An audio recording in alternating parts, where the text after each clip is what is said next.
হ্যাঁ, ওকে। আ- ইতিহাস হচ্ছে, এখানে বাউল বলে কিছু নাই। কিছু আমি একটু বলি, কারণ আমাদের এখানে বাংলাদেশে প্রচন্ড অজ্ঞতা আছে অনেক কিছু হুম, হুম, ব্যাপারে। বাউল শব্দটা এসছে মূলত রাঢ় অঞ্চল থেকে, পশ্চিমবাংলা থেকে। হুম, এখানে যাদেরকে আপনি বাউল বলছেন, একদম একটা এক কাজ, এটা বাউলদের দোষ আছে যেহেতু তারা এই নামটা হুম, গ্রহণ করেছে। কারণ এই হুম, বাংলাদেশ বহু দীর্ঘকাল আপনার লালনকে বাউল সম্রাট বলা হতো। হ্যাঁ, আমি লড়াই করে এই ফকির যে একটা নদীয়ার একটা বিশেষ ধরনের ভাবের ধারা, এটা আমাকে প্রতিষ্ঠা করতে হয়েছে। ফলে বাংলাদেশে কিন্তু এরকম বাউল বলে কিছু নাই। বয়াতিদের ধারা, ভান্ডার শরীফ বলতে পারেন আপনি, তিস্তা তরিকার লোক বলতে পারেন, নকশাবন্দিয়া বলতে পারেন। ফলে চিন্তার বিভিন্ন রকম ডিসকোর্স রয়েছে আমাদের এখানে। আর সেই ডিসকোর্সটা যেহেতু একটা অংশ এই, এটা এগুলোকে কেন্দ্র করে গান করে, গানটা কিন্তু গৌণ দিক, খুবই গৌণ দিক। ফলে সাধারণত প্রশ্নটা হচ্ছে যে আমাদের পাশ্চাত্যে যেমন গড়ে উঠেছে যে ধর্মতত্ত্বের পর্যালোচনার মধ্য দিয়ে দর্শনের বিকাশ ঘটে, সেই কারণে সেখানে দর্শনের বিকাশটা ঘটেছে একটা একাডেমিক লেভেল। যে খ্রিস্টান ধর্মতত্ত্ব ক্রিটিক করার মধ্য দিয়ে আপনি দেখবেন যে কান্ট বেরিয়ে এসছে, বা তার একা সেন্ট অগাস্টিন বেরিয়ে এসছে, এর পরবর্তী হেগেল বেরিয়েছে, এরপরে আপনার ধরেন পুরো জার্মান ভাবাদর্শ আপনাকে থেকে বেরিয়ে এসছে।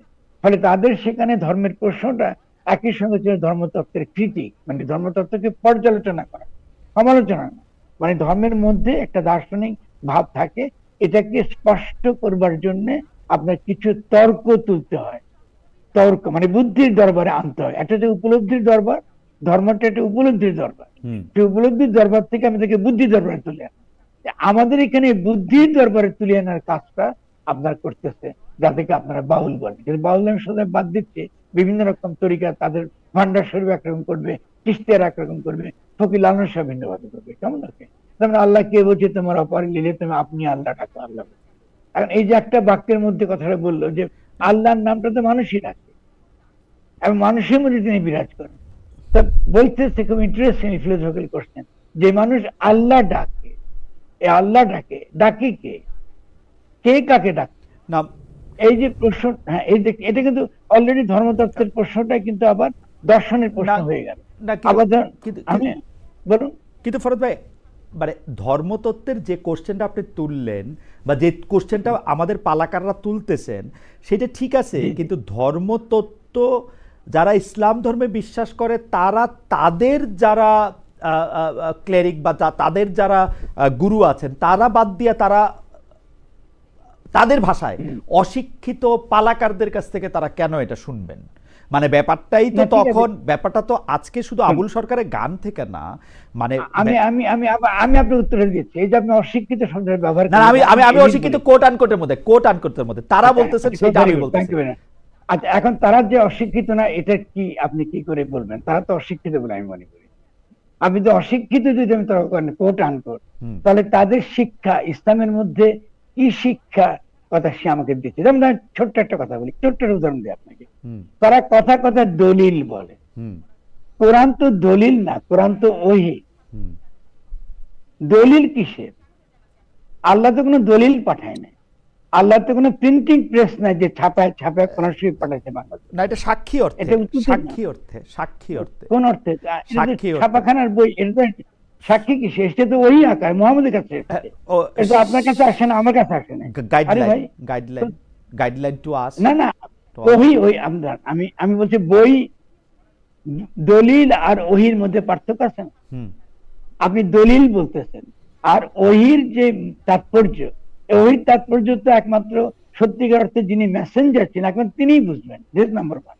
নাম্বার টু, ইসলামে সত্যের কোনো দাবিদার হতে পারে না। কারণটা হচ্ছে সত্য বলতে আল্লাহকে বোঝানো, এবং আল্লাহ একমাত্র সত্য।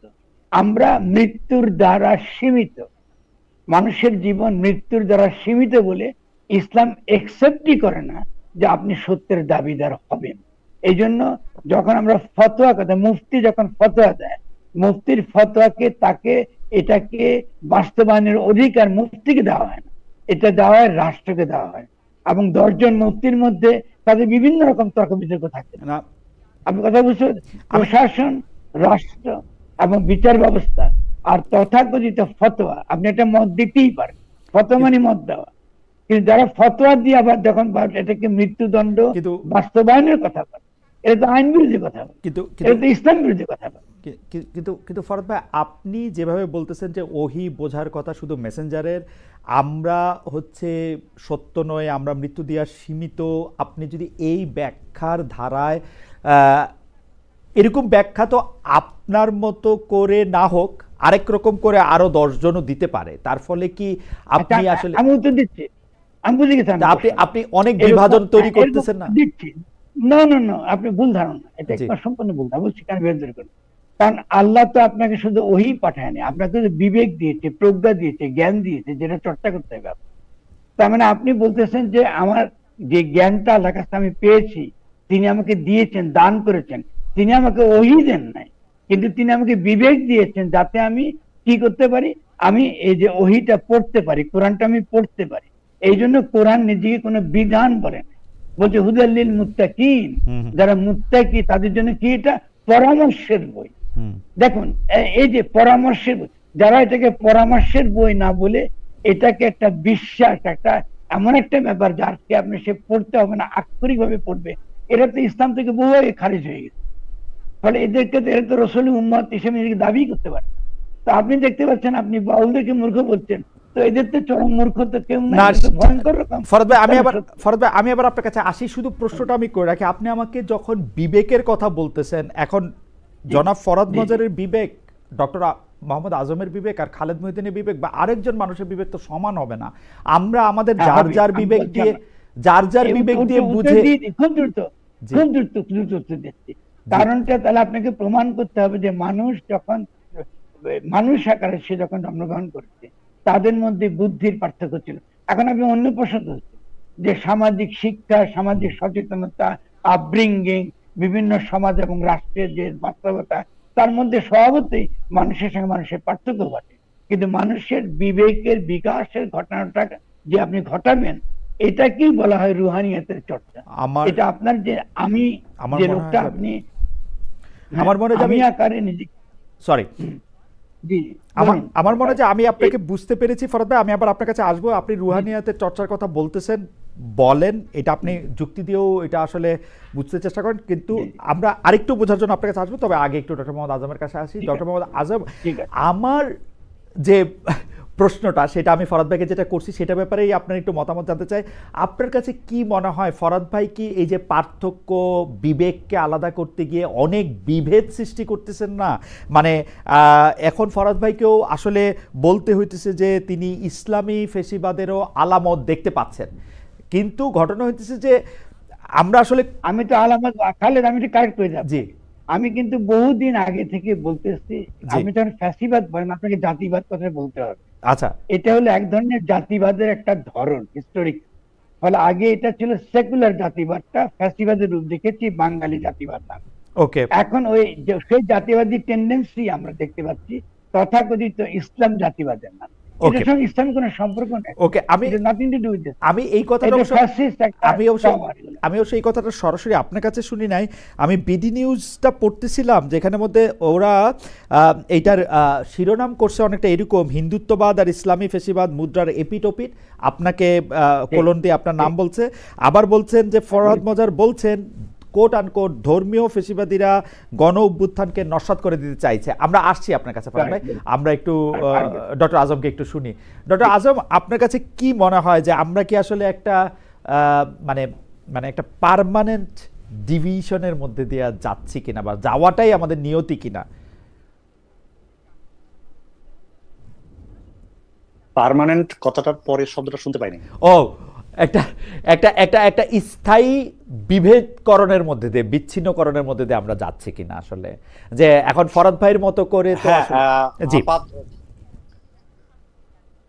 আপাত দৃষ্টিতে বা এখন অন্তত মনে হচ্ছে যে আসলে আমরা যে বিভেদের মধ্যে ছিলাম সেটা মনে হচ্ছিল যে জুলাই অভ্যুত্থানের পরে নানান কারণে আমরাও খুবই আশাবাদী ছিলাম যে এই খুবই বিভক্ত, একদম পরস্পর বিরোধী অবস্থানে আছে এরকম একটা সামাজিক রাজনৈতিক পরিসর বা সাংস্কৃতিক পরিসর, সেটার খানিকটা উন্নতি হবে।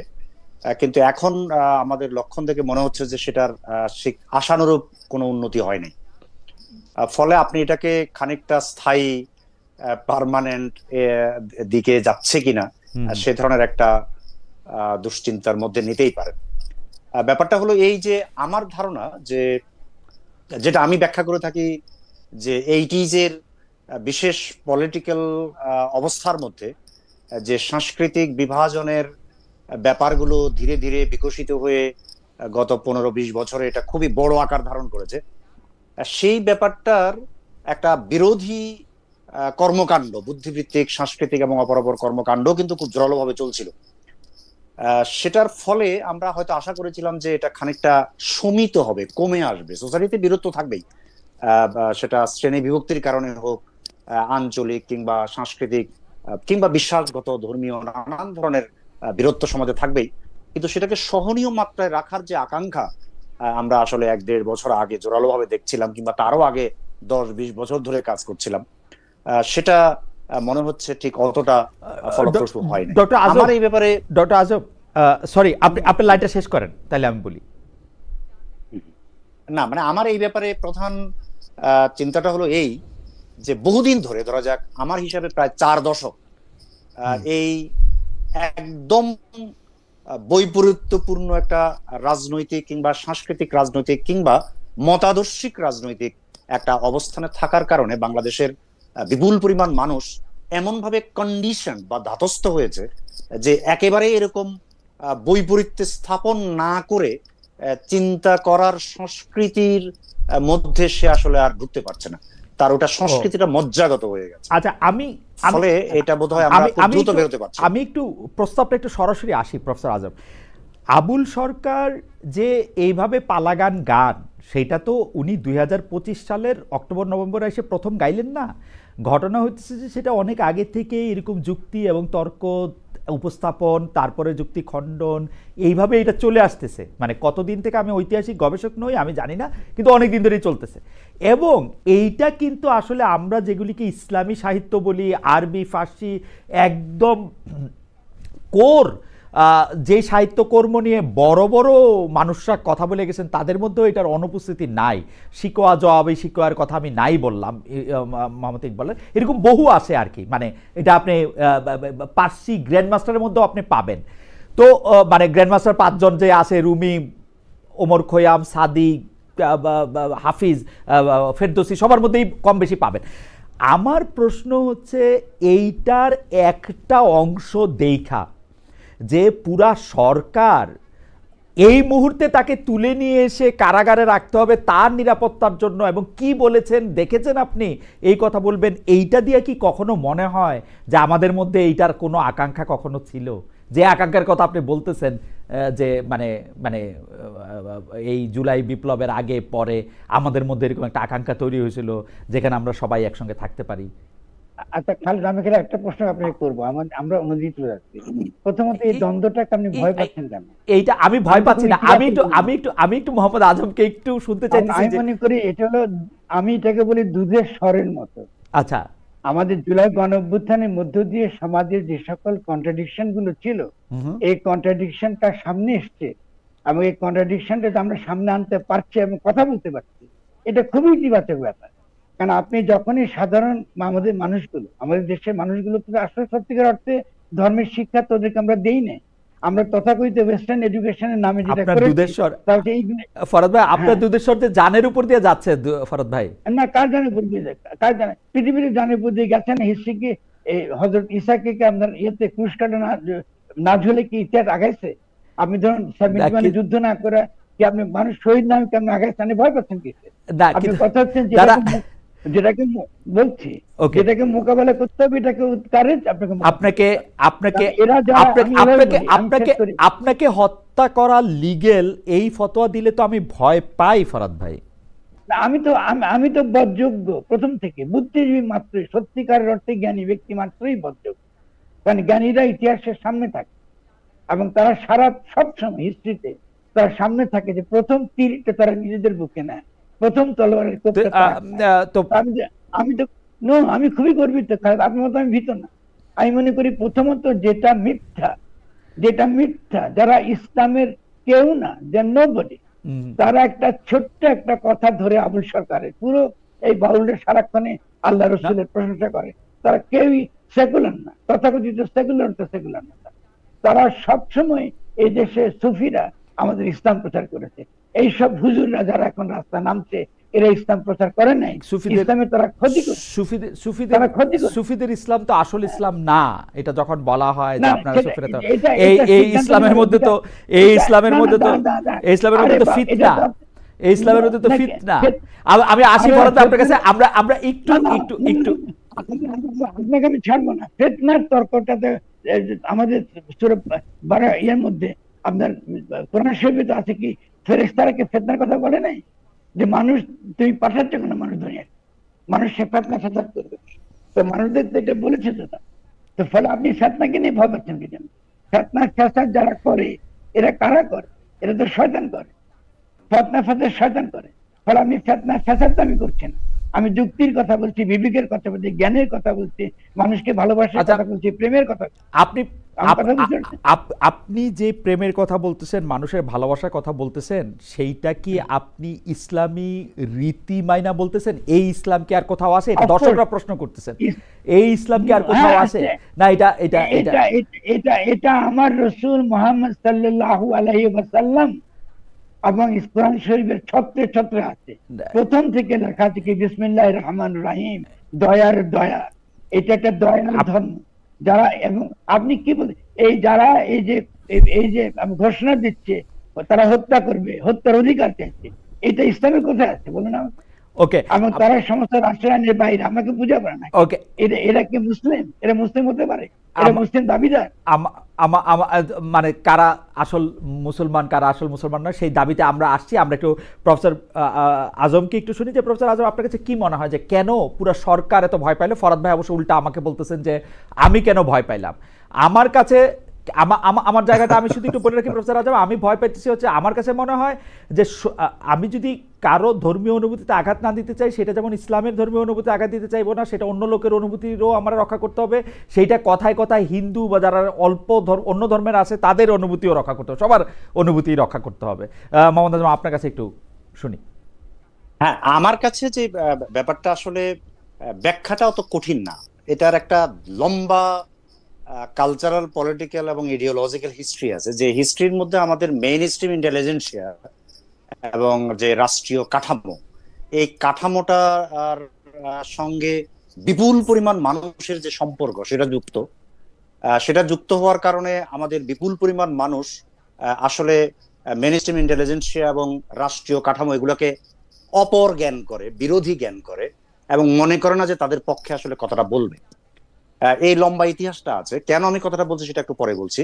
আর দ্বিতীয়টা হলো যে প্রশ্ন তোলার যে পদ্ধতি, মানে নিঃসন্দেহে আবুল সরকার যা বলেছেন সেই বিষয়ে আপত্তি যে কারো থাকতেই পারে, কিন্তু প্রশ্ন হলো আপত্তিটা আমি করব কিভাবে, এটার প্রশ্নটা কি, পদ্ধতিটা কি, সেটা আসলে একটা বুদ্ধিভিত্তিক চর্চার মধ্য দিয়ে গিয়ে কোন লেভেলে গিয়ে একটা 10-এর জন্য মেনে নেয়ার মতো সমাধানে পৌঁছাবে, এই প্রক্রিয়াটা আমাদের সমাজে আসলে বিকশিত হয়নি।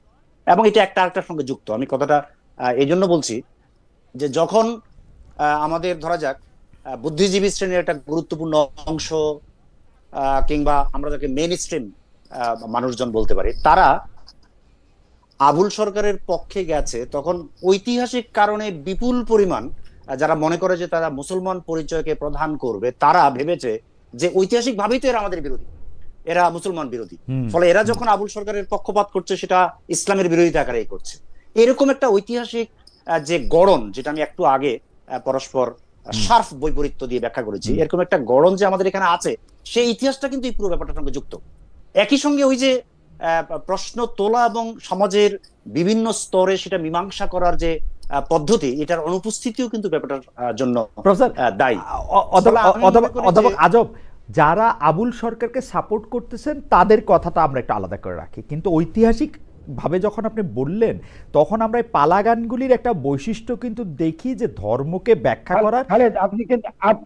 আপনি কিন্তু প্রশ্ন কোনো দিকে নিয়ে যাচ্ছেন। তর্কটা কখনো পালাগান নিয়ে ছিল না। তর্কটা হলো আবুল সরকারের একটা 4 ঘন্টার পালা থেকে ছোট্ট এক টুকরা 3 সেকেন্ডের জিনিসকে আলাদা করে নিয়ে এসে আপনি একটা উস্কানিমূলক একটা ভূমিকা নিয়েছেন ওই জায়গায়। আমি আমি সেই জায়গার মধ্যে ফরহাদ ভাই, আমি সেই জায়গার মধ্যে আসতেছি। ঐতিহাসিকভাবে মানে আমি যেটা বলতে চাইতেছি সেটা হচ্ছে যে আমাদের এই শিল্পীরা যেভাবে ধর্মকে ব্যাখ্যা করতেছেন, সেই ব্যাখ্যাটা কি আসলে মাদ্রাসা পড়ে যারা শিক্ষিত তাদের সাথে সাংঘর্ষিক হইতেছে কিনা ঐতিহাসিকভাবে যারা সাপোর্ট করছে? এই ব্যাখ্যাটা আমি আপনাকে আগে দিয়েছি। না, আমি একটু আজমকে প্রফেসর আজমকেও এটা শুনতে চাই, হচ্ছে এই কারণে প্রফেসর আজমকে এই কারণে শুনতে চাই, কারণ হচ্ছে যে এটা তো আসলে একদিনের একটা টুকরা ঘটনার সাথে জড়িত না, এটার সাথে এটা হচ্ছে যে আমরা কিন্তু দেখছি যে এটার চ্যালেঞ্জটা কিন্তু রয়েছে উইদিন চ্যালেঞ্জটা আর কি। আমরা একটু ডিপে যাই, মনে হয় আপনি খুব হালকা জায়গার থেকে দেখেন। জি জি, আমি আজমের উত্তরটা দেবেন। আমরা কিন্তু একটা গ্লোবালি একটা নিউ লিবারাল ইকোনমিক পলিসির মধ্যে রয়েছে। আপনি অন্য তর্কটা আগে এটা চিন্তা করতে হবে এক্স্যাক্টলি যে সিচুয়েশনটা কি। এখানে মানুষের দৈনন্দিন জীবনে ইহলৌকিক তার যে সকল আশা আকাঙ্ক্ষা আছে, কামনা আছে, এটা অর্জন করবার, এটাকে তৃপ্ত করবার কোনো সামাজিক, অর্থনৈতিক, রাষ্ট্রীয়, রাজনৈতিক, সাংস্কৃতিক কোনো পরিসর নাই। গরিব মানুষকে আপনি কমপ্লিটলি মার্জিনালাইজ করে ফেলেছেন। এই যে একটা পরিস্থিতি, এই পরিস্থিতির মধ্যে এই মানুষগুলোকে অতি সহজে পরলোকের কথা বলা যায়, পরলোকের টিকিট বিক্রি করা যায়, জান্নাতের টিকিট বিক্রি করে। এটা ব্যবসা রে ভাই, এটার সঙ্গে ধর্মের কোনো সম্পর্ক নেই। আমাদেরকে পরিষ্কার, আপনি যে তর্কটা নিয়ে আসতেছেন তর্কটা আসলে কিন্তু একদমই ভুল তর্ক। কেন? কারণ আপনি যদি রিয়েলি ইসলামে তর্ক করতে চান তাহলে আপনাকে তর্ক তুলতে হবে কোন মাযহাবের মধ্যে, আপনি স্পেশাল হানাফি মাযহাবের মধ্যে এই যে এই অবমাননার জন্য এই যে মৃত্যুদণ্ডের সাথে যে কথাটা দাবি করছে এসে হুজুরেরা, এটা কোথায় আছে? আপনি আমাদের মাযহাবে না, হানাফি মাযহাবে না কিছু, এবং সেই মাযহাবগুলোর মধ্যে তর্ক বিতর্ক আছে। আপনি তর্ক বিতর্ককে ভয় পাচ্ছেন, বিরোধকে ভয় পাচ্ছেন কেন? সবসময় আপনার এই তর্ক বিতর্ক সমাজে থাকবে। আমি আপনার এই যুক্তিটার সাথে একমত হইলাম যে আমাদের আসলে এই ব্যাপারটা মীমাংসার দিকেই যাওয়া উচিত, তর্ক বিতর্ক অনেক কিছুর মধ্যে। আমরা একটু মোহাম্মদ আজমকে একটু শুনি যে এই তর্কটা মানে এটা তো আসে, আগে থেকেই আসে, এখানে একটা উই আর দে আসে নাকি, এখানে একটা পর আর অপর আছে কিনা? মানে আমরা দুইটাই কিন্তু গরিব মানুষের কথা বলতেছি, যেটার মধ্যে আসলে ঠিক আছে আমরা তার কাছে ধর্ম তুলে দিব না জ্যাজ সঙ্গীত তুলে দিব, কোনটা বেশি বিক্রি হইতেছে, কোন সময় কোনটা ভালো, ওইটা ঠিকই বলছেন এটা ফরহাদ ভাই। আপনার মন্তব্য একটু আমরা একটু শুনতে চাই প্রফেসর আজম। না, আমার মন্তব্যটা হলো যে বিতর্কটা তো ছিল, আমরা জানি ঐতিহাসিকভাবে ছিল, বাউল ইত্যাদি সম্পর্কিত আমরা ফতোয়া কিংবা ধ্বংস কামনা ইত্যাদি ধরা যাক কমপক্ষে 150 বছর আগে, কমপক্ষে 150 বছর আগে থেকে একদম রেকর্ডেড প্রচুর পরিমাণে ঘটনা ঘটেছিল। এখনকার যে ব্যাপারটা আমি মনে করি যে এটার এই একটা গুরুত্বপূর্ণ পলিটিক্যাল ডাইমেনশন আছে। এই পলিটিক্যাল ডাইমেনশনটা মানে আমি বলবো যে আগে অনেক বেশি ধর্মীয় ডাইমেনশন ছিল, এখনো ধর্মীয় ডাইমেনশন আছে, কিন্তু পলিটিক্যাল ডাইমেনশনটা অনেক বেশি আছে। সেই বেশিটা হলো এই যে যেহেতু আমাদের এখানে এখনকার যে চলমান রাজনীতি, এখনকার যে ক্ষমতা কাঠামো সংক্রান্ত একটা সিদ্ধান্ত গ্রহণমূলক সময়ের মধ্যে আমরা আছি, যেখানে আমরা পরিষ্কার দেখতে পাচ্ছি যে ধর্মীয় ব্যাপারগুলো খুব সামনে চলে এসছে এবং ডিসাইসিভ একটা ভূমিকা পালন করতে যাচ্ছে। এই ধরনের পরিস্থিতিও কিন্তু এই এখনকার যে সর্বসাম্প্রতিক ঘটনা, আবুল সরকারকে কেন্দ্র করে যে ঘটনা, সেখানে একটা খুব বড় ভূমিকা পালন করে। এখন রাষ্ট্রের দিক থেকে কি ধরনের ভূমিকা পালন করা হবে, আমাদের বুদ্ধিজীবী সমাজের পক্ষ থেকে কি ভূমিকা পালন করা হবে, আমাদের যারা থিওলজি নিয়ে চর্চা করেন তাদের পক্ষ থেকে কি ভূমিকা পালন করা হবে, এই ভূমিকাগুলোর এক ধরনের বিবেকবান কিংবা সৃজনশীল তৎপরতার মধ্য দিয়ে আসলে আমরা এই ব্যাপারটাকে ওভারকাম করতে পারবো। আমি ফরহাদ ভাইয়ের এই কথার সঙ্গে খুবই একমত যে এটা কিন্তু একটা আমাদের জন্য বিরাট সুযোগও বটে। সেই সুযোগটা হলো যে ব্যাপারটা সামনে চলে এসছে এবং যে ব্যাপারটা বিপুল পরিমাণ মানুষের মনোযোগের কেন্দ্রবিন্দুতে আছে, ওই ব্যাপারটা সম্পর্কে আমাদের বিভিন্ন পক্ষ যদি সত্যি সত্যি অপেক্ষাকৃত ধৈর্যশীল, বিবেকবান এবং একটা বিষয়কে কিভাবে সামষ্টিকভাবে আমরা মোকাবেলা করব সেই কথা মাথায় রেখে যদি তর্ক বিতর্কে অগ্রসর হতে পারে, এবং তাহলে সেটা আমাদের সামগ্রিক সামাজিক ভাষাকেই আসলে অগ্রসর করে নিয়ে যাবে। এই বিষয়ে আমি আসলে সম্পূর্ণ একমত। প্রফেসর আজম, আমি আমি চট করে আরেকটা জিনিস জানতে চাই যে আগামী সপ্তাহে বাংলা একাডেমিতে লালন নিয়ে আপনাদের একাডেমিক আয়োজন আছে, যেখানে ফরহাদ মজরও অন্যতম অতিথি, কিন্তু মানে তিনি বলবেন। বিজয়ের মাসে শিল্পকলা একাডেমিতে হচ্ছে যাত্রা উৎসব। আমরা দেখতে পাচ্ছি যে, বা আমরা কি দেখতে পাচ্ছি যে এই সরকার এমন একটা বার্তা দিতে চাইছে যে মাজার ভাঙা, মাজারে লাশ উত্তোলন করে পুড়িয়ে দেওয়া, বাউল আখড়ায় বাউল উৎসব বন্ধ করা, গান গেয়ে রোজগার করা, দৃষ্টি প্রতিবন্ধীর গান বন্ধ করা, এসব যারা করছে তাদের দমন না করে সরকারিভাবে তাত্ত্বিকভাবে লালন চর্চা, যাত্রাপালা শহরের খুব সুন্দর একটা রুমে পরিচালিতভাবে হবে, এইটা কি এই সরকার চাইছে? মানে সরকার কি যত না মানুষের মনে গান থাকুক তার চেয়ে বেশি মিউজিয়াম, একাডেমি কেন্দ্রিক এই ব্যাপারগুলি চাইতেছে? যারা প্রফেসর আজম, দুটো ব্যাপার, একটা হলো যে এই দুটোর মধ্যে কোনো প্রকার সরল সমীকরণ করা সম্ভব বলে আমার মনে হয় না। এর কারণ হলো একটার বিপরীতে আরেকটা করা হচ্ছে এরকম কোনো লক্ষণ অন্তত আমি পরিষ্কারভাবে দেখতে পাই নাই। প্রশ্ন হলো যে বিভিন্ন ধরনের ঘটনা ঘটছে, যে ঘটনাগুলোতে আমরা ধরা যাক লালন বিরোধী, ধরা যাক বাউল বিরোধী, ধরা যাক আম জনতার যে ধর্মবিশ্বাস, একটা বড় অংশের ধর্মবিশ্বাস বিরোধী নানান ধরনের তৎপরতা, এবং সেটা অনেক সময় খুবই ফিয়ার্স, খুবই ধ্বংসাত্মক তৎপরতা আমরা সমাজে দেখেছি। এবং নিঃসন্দেহে বলা যাবে যে সরকার এই বিষয়ে যথাযথ পদক্ষেপ নিতে, কিংবা সরকার যে নিতে চায় সেই ধরনের একটা শক্ত বার্তা দিতে খুব সফল হয় নাই, এটা একদম নিশ্চিত ভাবে বলা যায়। একই সঙ্গে আমরা যদি দেখি যে রাষ্ট্রীয়ভাবে বাউল উৎসব পালন করা এবং সেটা যদি লালন উৎসব পালন করা এবং সেটা যদি পুরো দেশে বিভিন্নভাবে হয়ে থাকে, এবং সেটা যদি ছেউড়িয়ায় খুব ব্যাপকভাবে হয়ে থাকে বিপুল পরিমাণ গণজমায়েতের মধ্য দিয়ে, ফলে আমরা দেখতে পাবো বা বলতে পারবো যে এক ধরনের প্রান্ত পর্যন্ত মানুষের কাছে পৌঁছানোর একটা উদ্যোগ আয়োজনও কিন্তু সরকার করেছে।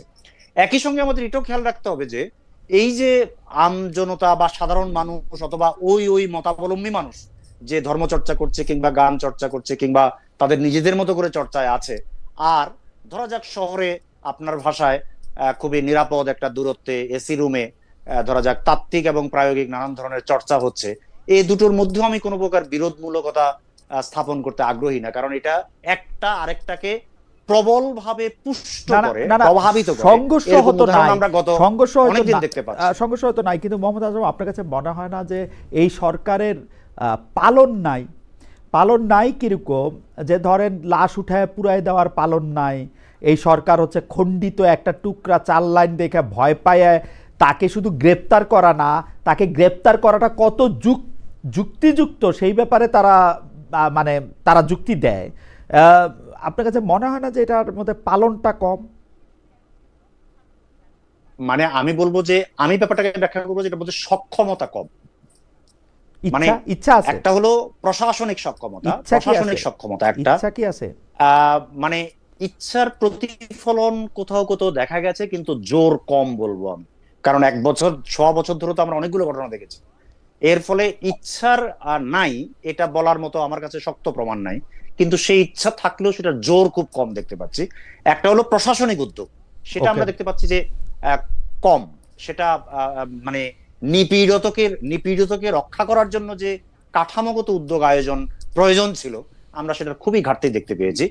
আর আরেকটা হলো যে আপনি যেটাকে ইচ্ছা বলছেন, যেটাকে তাত্ত্বিক প্রায়োগিক নানান ধরনের চর্চার কথা বলছেন, সেসব দিক থেকে আমরা দেখতে পাচ্ছি যে একটা ইচ্ছার জোর, ইচ্ছাটা আছে, কিন্তু সেটা বিপুল পরিমাণ মানুষকে রক্ষা করার দিকে যেতে পারছে না।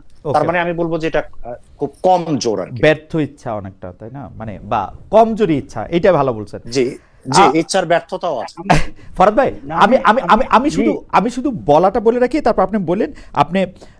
আপনি বলতেছেন যে আমাদের আসলে তর্ক করতে হবে, এই তর্ককে ভয় না পাইতে। আমি আপনার কথা খুবই ইন্সপায়ার্ড হইলাম, কিন্তু ফরহাদ ভাই, আমাদের দর্শকরা বলতেছেন আজকে আপনি যে তর্ক করতেছেন, বা আপনি বা মোহাম্মদ আজম যে বিষয় নিয়ে কথা বলতেছেন, সেই বিষয়ে আরেকটা পক্ষ হইতে পারতো হচ্ছে যারা সেই যারা আপনাকে ভুল পথে আসেন বা ওই পালাগানের ওরা ভুল পথে আছেন, তাদেরকে যারা ভুল পথে চিহ্নিত করতেছেন তারা এরকম কি কোনোদিন হইতে পারে যে আপনি তাদের সাথে বা আপনারা তাদের সাথে সরাসরি কোনো ডায়লগে বসলেন? আমার খুব ভালো লাগবে যদি আমি এটা ফেসিলিটেট করতে পারি। আপনি কি তাদের সাথে ডায়লগ করতে চান কোনো একটা জায়গা এরকম বসতে চান? এটা অনেকে প্রশ্ন করতেছেন, এবার আপনি আপনার কথা বলেন। জি জি, অনেকে সরাসরি বলতেছেন যে, অনেকে সরাসরি বলতেছেন আপনার নাকি এনায়েতুল্লাহ আব্বাসী সাহেবের সঙ্গেই আসলে এই তর্কটা করা উচিত ছিল, আমার মতো এরকম একটা অজানা লোকের সাথে না। না, আমি আপনাকে একটা কথা বলি, এনায়েতুল্লাহ আব্বাসী সাহেবটা একটা যে মানুষ, যে একটা ঘোষিত একটা লোক, যে খুনের জন্য ঘোষণা দিয়েছে, উনি তো আলেম না। আলেম শব্দটা কিন্তু আপনার যে কোরআন শরীফে একজন জ্ঞানী ব্যক্তিকে বলা হয়। উনি এটাকে বলতে সলিমুল্লাহ খানের সঙ্গে বিতর্ক করবে, ফরামদের সঙ্গে বিতর্ক করবে। তো ফরামদের সঙ্গে বিতর্ক করতে হলে তো তাকে হেগেল পড়ে আসতে হবে, কান পড়ে আসতে হবে। উনি তো ইসলামের একটা অত্যন্ত ক্ষুদ্র একটা জায়গা থেকে কথাবার্তা বলে, যেগুলো কি ইসলাম বলি আমি মনে করি না। তো আমি তার সঙ্গে কেন, এই লোকটার সঙ্গে আমি, আপনি তো তাকে নিয়ে এসে, মাধ্যমে নিয়ে এসে, তো আপনিও তো বর্তমান পরিস্থিতিতে আসলে অবদান রেখেছেন এই পরিস্থিতি তৈরি করার ক্ষেত্রে। কারণ আপনি যারা সত্যিকার অর্থে কোনো তর্কের মধ্যে মীমাংসা তারা চায় না, যারা ফতোয়া দেয় এবং তাদের পেছনকার যে সকল লোকগুলো তাদের অনুসারী, এদেরকে দিয়ে একটা সমাজে উৎপাদ সৃষ্টি করে, এদেরকে তো আপনি প্রমোট করেন। তো খালেদা, আপনি তো দায়ী। হ্যাঁ, এটাকে আমার দায় আছে। জি, অবশ্যই আপনার দায় আছে। জি, এখন এদেরকে তো আপনি, এদের সঙ্গে আমি কেন বলবো? আপনি তাদের সঙ্গে বসবো আমি, যারা সত্যিকার অর্থে ধর্ম সম্পর্কে জানেন, যারা সত্যিকার অর্থে ইসলাম সম্পর্কে জানেন। ইসলাম মানে তো আপনি কি করেন, এরকম কেউ কি আছে ফরহাদ ভাই? এরকম কেউ কি আছে? নিশ্চয় আছে। জি, নিশ্চয় আছে, বাংলা প্রচুর লোক, তাদের সঙ্গে সারাক্ষণ কথা বলছে। আপনারা যদি খেয়াল করেন, আমার অবস্থান কিন্তু অ্যান্টি ইসলামিক না, আমার অবস্থান এরাই কি ছিল, আমি সবসময় সেকুলারদের সমাধান। পাশ্চাত্য আমাদের ধর্ম সম্পর্কে যে ধারণা দিয়েছে, এই ধারণাটা তো ভুল। কারণ ইসলাম সম্পর্কে যে ধারণা পাশ্চাত্য থেকে পেয়েছি, এখান থেকে ইসলাম বিদ্বেষ তৈরি হয়। কিন্তু ইসলামের তো কিছু রেভলিউশনারি, অত্যন্ত ইতিবাচক প্রস্তাব আছে। এটা একটা অত্যন্ত জ্ঞানগত ভাবে আপনার ফিলোসফির জায়গাটা বিরাট বিপ্লবী ব্যাপার। ইসলাম যখন বলে আল্লাহ গায়েব, তাকে আপনি তাকে কোনো এই তার আছে কথাটা তার ক্ষেত্রে খাটে না। কারণ তিনি যেভাবে এই যে বিশ্ব থাকে এই সময়ের অধীনে, কালের অধীনে, কি আবার বিশ্বের দেশ বা একটা বিশ্বের জায়গা, আপনি বলতে পারেন যে আল্লাহ ওই জায়গায় ওই সময়ে নিউ ইয়র্কে বসে আছে, বলতে পারবেন না। তাহলে যিনি এরকম বলা যায় না, তার সঙ্গে আছে কথাটা যেমন খাটতেন না, তেমনি নাই কথা তো খাটে। এই জন্য ইসলাম কি বলতেছে যে আপনি গায়েবে আত্মসমর্পণ করতে হবে। এটা হচ্ছে কোরআনের বাণী, আমি কোরআন থেকে করতে আপনাকে। তাহলে এই যে শব্দটা, গায়েব শব্দটা বোঝার মতো লোক লাগবে, তো তার সঙ্গে তো তর্ক চলবে। আপনি তো মূর্খের সঙ্গে তর্ক করতে পারবেন, আপনি যে মূর্খ অর্থ বুঝেন। বা ফকির লালন যখন বলছে নাফি ইসবাত যে জানেন, যে লাইলা কথার অর্থ বুঝেন, যে নাফি করা, ইসবাত, তারপর ইল্লাল্লাহ পড়া, এই যে দুইয়ের পার্থক্য, যে নেগেশন। আমি শেষ করি খালেদ প্লিজ। জি জি, যারা নেগেশন এবং অ্যাফার্মেশনের ভেদ করতে পারে না, নফি ইসবাত যে জানে না, মিছের তার পড়াশোনা। লালন কয় তারা কি করে, তারা ধর্মের নামে চটকদারি করে বেড়ায়। তা আমি এদের সঙ্গে বসে কি করবো? এইটাই কারণে যে তারা লালনকে পছন্দ করে, ঠিক আছে না? আমি আরো শেষ করি, আরেকটা ছোট্ট শেষ করি। যে ফকির লালন বলতেছে যে মুখে পড়ে সদাই লা ইলাহা ইল্লাল্লাহ, আইন ভেজিলেন রসুলুল্লাহ। আপনি যখন সেই লালনের বিরোধিতা করেন, তার মানে আপনি আমাকে লা ইলাহা ইল্লাল্লাহ বলতে নিষেধ করছেন। তো এরা কি মুসলমান? আমাকে বলেন না, এরা মুসলিম পর্যায়ে পড়ে? এদের সঙ্গে আমি কি তর্ক করি? ফরহাদ ভাই, আমি কিন্তু আপনার কথার সাথে আমি দ্বিমত করতে পারছি না, কারণ আপনি আমাকে বলছেন যে আপনিও তো এনায়েতুল্লাহ আব্বাসীকে আনছেন, তারপর হচ্ছে এইসব মানুষ তাদের বক্তব্য দেওয়ার সুযোগ, তারা খুনের কথা বলছেন, সেটার একটা মাধ্যম দেওয়া হয়েছে। এর জন্য যদি দায় থাকে, আমি দায় খুব স্বীকার করতেছি। কিন্তু ফরহাদ ভাই, আপনি আমাদের সকলের শিক্ষক হিসাবে আমাদের প্রশ্ন যে আপনি যদি তাদের সাথে না বসেন, তাদের যুক্তি যদি না শোনেন, অবশ্যই বলবো, অবশ্যই শুনবো, কিন্তু আপনি এনায়েতুল্লাহ আব্বাসী কথা কেন? আচ্ছা, অবশ্যই শুনবো। এনায়েতুল্লাহ আব্বাসী তো একটা লোক না রে ভাই। না, এটা দর্শক যেহেতু এনায়েতুল্লাহ আব্বাসী আপনাকে বলছেন যে আপনি যে ধরনের অন্যায় করছেন, আপনাকে মেরে ফেলা যায়, আমি তার কথা বলতে চাইতেছিলাম না। আপনি বলছেন যে মেরে ফেলার জন্য আপনি রেডি আছেন, মরে যাওয়ার জন্য আপনি রেডি আছেন। আপনি কিন্তু বারবার সরে যাচ্ছেন ভবিষ্যতে। জি, আপনি ইনায়েতুল্লাহ আব্বাসীকে তো আমি উত্তর দিয়ে ফেলেছি, আমার তার দরকার নেই। আচ্ছা, ঠিক আছে, বাদ দিলাম। আপনি বাদ দিলাম, না বাদ দিবেন না, আসেন। আমি তো বলেছি ইনায়েতুল্লাহ আব্বাসী, আবারও বলতে, ইনায়েতুল্লাহ আব্বাসী কোথায় দাঁড়ালে তিনি আমাকে হত্যা করবেন, আমি সেখানে দাঁড়িয়ে থাকি। কারণ আপনি তো মূর্খের সঙ্গে তর্ক করতে পারবেন।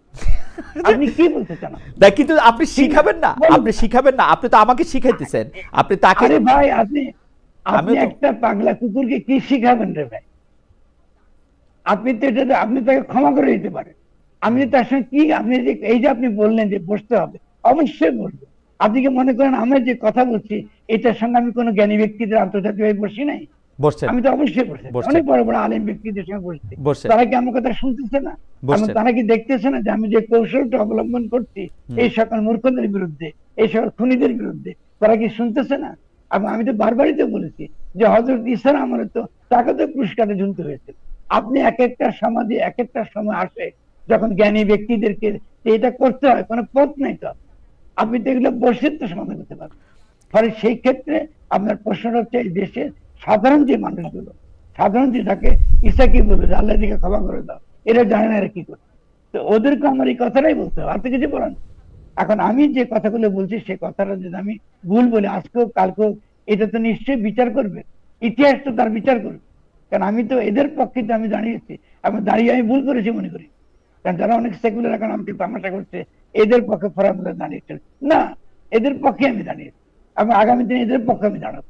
কারণ কথা হচ্ছে আমি তো মানুষকে তো অস্বীকার করতে পারবো, মানুষকে নিয়ে আমার কারণ, সে যদি ভুল করে মানুষকে অস্বীকার করতে পারে। কিন্তু আপনি আমাকে বলতেছেন সেটা না, এমন একটা লোকের সঙ্গে বলতে যে লোকটা বিশুদ্ধ মূর্খ, আচ্ছা আমি, ওর সঙ্গে কি কথা?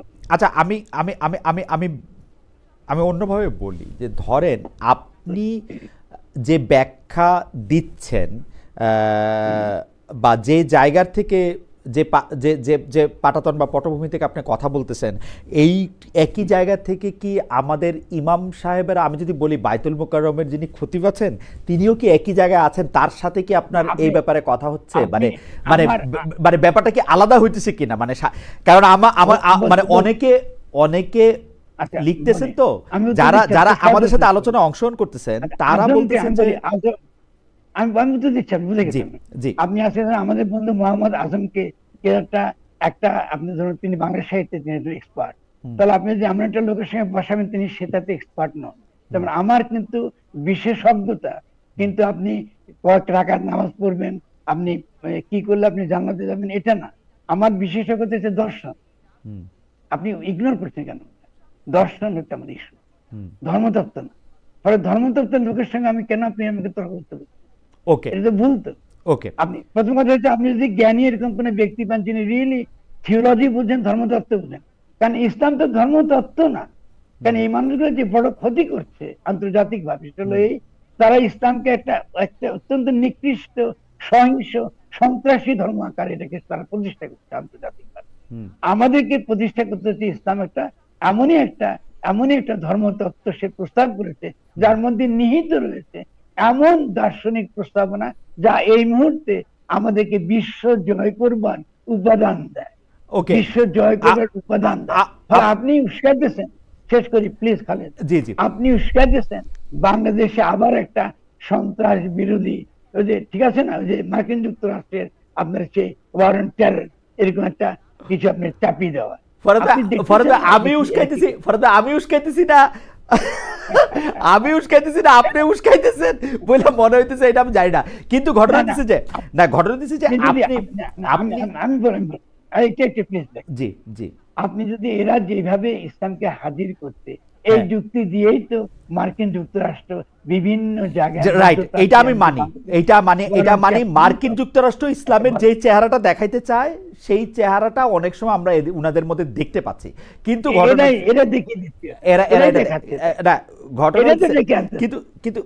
কিন্তু আমি, আচ্ছা ফরহাদ ভাই, আমি একটু প্রফেসর আজমের শরণাপন্ন হই যে ডক্টর আজম আপনি আমাদেরকে একটু বলেন তো, ফরহাদ ভাই ইসলামের যে দার্শনিক জায়গাটা প্রতিষ্ঠিত করতে চাইতেছে বা প্রতিষ্ঠিত করছেও হয়তো, বা অনেকের মধ্যে অলরেডি এটা প্রতিষ্ঠিত আছেও, ওইটা কি আসলে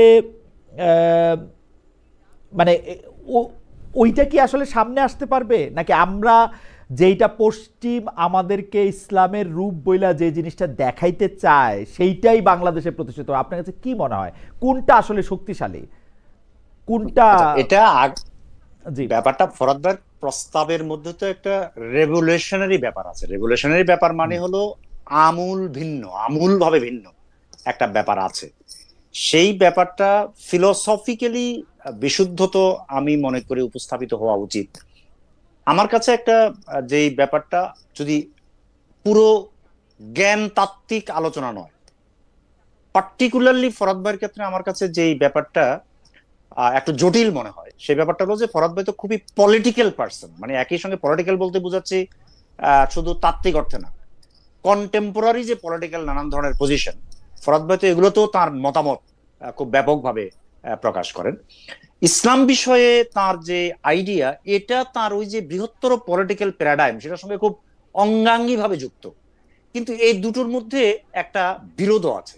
বিরোধটা হলো যে আমি যখন একটা ফিলোসফিক্যাল প্রপোজিশন দেই, তখন এটা মুখ্যত ফরহাদ ভাই খানিকটা বলেছেও বিভিন্ন ভাবে, আজকের বক্তৃতাও বলেছেন, আজকের কথাবার্তাও বলেছেন, যে এটা আসলে ফার অ্যাডভান্স একটা লেভেলে অবস্থান করে। ফলে তার মানে যেই পর্যালোচনা পদ্ধতি, আলোচনা পদ্ধতি, ব্যাখ্যা পদ্ধতি, সেটার একটা ভিন্ন পদ্ধতি আছে। সেটা বুদ্ধিভিত্তিক স্তরে, দার্শনিক স্তরে, একাডেমিক স্তরে, নানান স্তরে হয়। আবার যেটা পলিটিক্যাল এবং কন্টেম্পোরারি পাওয়ার স্ট্রাকচার কিংবা আগামী দিনগুলোতে কোন কোন পক্ষ কিভাবে ক্ষমতার অংশীদার হবে, বাইরে যাবে, এই ব্যাপারটা যখন আমরা কাজ করি তখন সেটা খুবই প্রেজেন্ট একটা ব্যাপার, একদম কন্টেম্পোরারি টাইম অ্যান্ড স্পেসের মধ্যে কাজ করে। ফলে এই দুটোর মধ্যে একটা খুবই কমপ্লেক্স রিলেশন আছে। আমি পার্টিকুলারলি এটা ফরহাদ ভাইয়ের তৎপরতা এবং কথাবার্তার ক্ষেত্রে বললাম। এই ব্যাপারটা আচ্ছা ঠিক আছে, আপনি যখন কথাটা তুললেনি ডক্টর আজম, মে আস্ক যে ফরহাদ ভাই যেহেতু প্রান্তিক মানুষদের বা যাদেরকে উনি বঞ্চিত বা যারা মজলুম বলতেছেন, যাদের নিয়ে কাজ করেন, উনি কি ইসলাম ধর্মের দার্শনিক ব্যাখ্যাটা তার মতো করে এইখানে হাজির করতেছেন, নাকি ইসলাম ধর্মের দর্শন থেকে অনুপ্রাণিত হয়ে উনাদেরকে এটা বুঝাইতেছেন? মানে কোনটা আগে কোনটা পরে, মানে আপনার কাছে কি মনে হয়? উনি কি, আমার কাছে মনে হয় যে ধর্মটাকে তার মতো করে ব্যবহার করতেছেন, তার যেটা ভালো মনে হয় মানুষের জন্য সেইটা করতে গিয়া, নাকি ধর্মটাই ভালো এইটা উনি মানুষের বুঝাতে চাইতেছেন? ব্যাপারটা এই আবার বলছি, এই ব্যাপারটা কিন্তু পরস্পর বিরোধী নয়। প্রথম কথা হলো যে আপনি যখনই কোনো একটা ধরেন মতাদর্শ বা ইডিওলজি বা ইসলামের মতো রিলিজিয়ন কথায় ফরহাদ ভাই নিশ্চয় আপত্তি করবেন, কিন্তু আমি কাজ চালানোর জন্য বলছি, এগুলো নিয়ে আলাপ করবেন, তখন আপনি নিশ্চয় আবিষ্কার করবেন যে 1400 বছর বয়সী একটা ধর্ম, যেটা খুবই প্রাণবন্ত ছিল, যেটার খুবই জ্ঞানগত নানান ধরনের ভাইব্রেন্ট নানা শাখা প্রশাখা চর্চা ছিল, যেটা রাষ্ট্র ডিল করেছে, যেটা বিপুল পরিমাণ কোটি কোটি মানুষ ডিল করেছে, তার অসংখ্য আসলে মাত্রা আছে, তার ব্যাখ্যা বিশ্লেষণ নানান কিছু আছে। ফরহাদ ভাই ডেফিনেটলি তার এই ব্যাখ্যা বিশ্লেষণের সাপেক্ষে 1400 বছর থেকে বিপুল পরিমাণ তথ্য উপাত্ত, বিপুল পরিমাণ ধারা, বিপুল পরিমাণ বেস ভিত্তি এগুলো পেয়ে যাবেন। ফলে তিনি যে নতুন ব্যাখ্যা করছেন, যেটা সমস্ত জ্ঞানগত চর্চার ক্ষেত্রে আসলে এই ঘটনাই ঘটে। এই ঘটনা ঘটে যে আপনি যখন একটা পার্টিকুলার টাইম অ্যান্ড স্পেসের মধ্যে পার্টিকুলার কিছু প্রশ্নের সাপেক্ষে উপস্থিত যে নানান ধরনের তর্ক বিতর্ক, বাস্তবতা, এই সাপেক্ষে যখন আপনি কোনো নতুন প্রস্তাব করবেন, তখন সেটা নতুন মূর্তি পাবে, নতুন রূপ পাবে। এটা একদম জ্ঞান চর্চার, দর্শন চর্চার, থিওলজি কিংবা ধর্মীয় যে নতুন ধরনের বিভিন্ন চর্চা আমরা ইতিহাসে দেখেছি হাজার হাজার বছর ধরে, শত শত বছর ধরে, আমরা এটা কিন্তু অনবরত দেখেছি। আমি ফরহাদ ভাইয়ের এই চর্চাকে ব্যক্তিগতভাবে সেই দিক থেকেই দেখতে চাই। এবং একই সঙ্গে বলি যে যেহেতু এটাও জানেন আপনি যে ফরহাদ ভাই গরিব মেহনতি মানুষ, মজলুম, এই আইডিয়াগুলোর জন্য অনেককে ব্যবহার করেন, কিন্তু সবচেয়ে বেশি ব্যবহার করেন মার্কসিস্ট স্কুলকে, মার্কসকে, লেনিনকে ব্যবহার করেন। না, কিন্তু আমার তো মনে হয় যে উনি মার্কসিস্ট স্কুলটাকেও একটা ধর্মের টানেলের মধ্যে দিয়ে নেন বা টানেলের মধ্যে দিয়ে দেখেন। না, এই এই এই বাক্যটার সঙ্গে আমি আপনার এই বাক্যটার সঙ্গে একমত না। যে বাক্যটা আমি শেষ করছিলাম সেটা করি। সেটা হলো যে তিনি, আপনি খেয়াল করবেন যে অন্তত গত 100 বছর ধরে আপনি সমস্ত মুসলিম পৃথিবীতে অসংখ্য বড় বড় স্কুল পাবেন, এবং বাংলা সাহিত্য, বাংলা ভাষারও বড় বড় মনীষী পাবেন, যারা ইসলামের যে সাম্যবাদ ধরনের নানান ধরনের ডিসকোর্সেস এবং মার্কসিস্ট স্কুলের যে সাম্যবাদ যে ডিসকোর্স, এই দুটোর মধ্যে নানান ধরনের মিল অমিল, পারস্পরিকতা, একটা আরেকটা দ্বারা কিভাবে প্রভাবিত হতে পারে। না মোহাম্মদ আজম, আমি আপনার কথাটা নিলাম, কিন্তু সোশ্যাল সায়েন্স পড়ে আমি যেটা বুঝছি, আপনি সবকিছুর মধ্যে সবকিছু দেখাই হচ্ছে সোশ্যাল সায়েন্সের এই গত 100 বছরের ধারা। আপনি সবকিছুর মধ্যে দেখবেন, মানে হবস লকের মধ্যেও হেগেল দেখবেন, হেগেলের মধ্যেও ওইটা দেখবেন, আপনি দেখতেই থাকবেন খালি। কারণ হচ্ছে যে আপনি যত বেশি একটার সাথে আরেকটা সম্পর্কিত দেখাবেন বা দেখবেন, ততই তো আপনি মানে আপনার বিদ্যাচর্চা তো আপনি তো একটার সাথে আরেকটা কানেক্টেডই দেখাবেন, কত আর বিযুক্ত দেখাবেন। কথাটা এরকম না, কথাটা হলো একজন পার্টিকুলারলি তার বিশিষ্ট এপিস্টেমোলজি এবং মেথোডোলজির মধ্যে, জ্ঞান তত্ত্ব এবং পদ্ধতির মধ্যে যখন কোনো একটা ব্যাপারকে সম্পর্কিত করেন, তখন তার কিন্তু বিশেষ রূপ দাঁড়িয়ে যায়। সেটাই তো চিন্তার শক্তি, চিন্তার নতুনত্ব। ঠিক আছে, আপনি একটার সঙ্গে আরেকটা দেখাচ্ছেন, এই ব্যাপারটা বললে তো একটা জেনারেলাইজড হয়ে গেল। আপনি যদি একটু শেষ করতে, আমি একটু ফরাদ ভাইয়ের কাছে, ফরাদ ভাই আপনার কাছে যাওয়ার আগে আমি একটু আমাদের একজন দর্শক অনেকবার একই মেসেজ পাঠিয়েছেন, একটু পড়ে শোনাই। ওনার নাম মাহমুদুল হাসান রুমন। উনি বলেছেন, খালেদ আপনার থিওলজির বেসিক খুবই দুর্বল, এরকম আধ্যাত্মিক লেভেলের লোকের সাথে কথা বলার আগে আরো জ্ঞান অর্জন করা উচিত। আমি আপনার সাথে একদম একমত। আমি গত 30 বছর ধরে তুলনামূলকভাবে ধর্মতত্ত্ব পড়তে চেষ্টা করতেছি, কিন্তু আমি দুর্বলই আসলে। ফরাদ ভাই, আমি আপনার কথায় আসি, যে যেইটা মানে আমি যে প্রশ্নটা আসলে করতে যেতেছি, যে আপনার যে কাজ, এটাকে যদি আমি সাধনা নাও বলি, কাজই যদি বলি, ছোট করে বললে, সেইটার ক্ষেত্রে এইটার কাজ তো আমার কাছে মনে হয় যে আপনি মানুষকে এক জায়গায় আনতে চান, একত্র করতে চান, মিল করতে চান। কিন্তু আসলে আপনি কি দেখলেন, আপনি যদি আপনার বিবেচনা করেন, তাহলে কি আরো বেশি বিভেদ সৃষ্টি হইলো কিনা? দায় আমি কাউরে দিচ্ছি না, আমি কাজটারে বিবেচনা করতে যে মানে খালেদ, আমার মনে হয় কি যে আমরা কোনো ছোট্ট তর্ক দেখলে আমরা খুব ভীত হয়ে পড়ি। আমি মনে করি যে এই ইস্যুটা আসাটা বাংলাদেশের এখন এই মুহূর্তে, বিশেষত আমি খেয়াল করেন, একটা 5ই আগস্টে একটা গণঅভ্যুত্থান হয়েছে এবং 8ই আগস্টে গণঅভ্যুত্থানটাকে নস্যাৎ করে দেওয়া হয়েছে।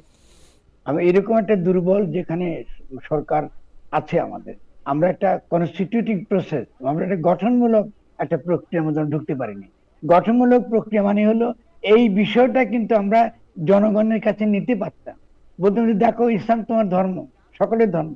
তাহলে আমরা যখন নতুন করে একটা রাষ্ট্রটা বানাতে যাচ্ছি, তখন এই ধর্মের ভূমিকাটা কি হবে, কি করে আমরা এটাকে ব্যবহার করব, তার প্রজ্ঞার দিকটা কি, তার বিভিন্ন রকম প্রস্তাবনা কি, তার প্রশাসনের প্রস্তাবনা কি, কেমন তার প্রাণ প্রকৃতি পরিবেশের সঙ্গে তার কি প্রস্তাবনা আছে। যেমন ধরুন, আমি একটা ছোট উদাহরণ দিই আপনাকে। আল্লাহ কোরআনে আমরা খলিফা, অন্য কোনো ধর্মে কিন্তু মানুষকে এরকম খলিফা বলা হয়নি, যে আল্লাহর এই দুনিয়া তারা আল্লাহর প্রতিনিধি, এবং তাদের প্রধান কাজ হচ্ছে কি এই তার সৃষ্টিকে রক্ষা করা। তাই কত কত রেভলিউশনারি বক্তব্য।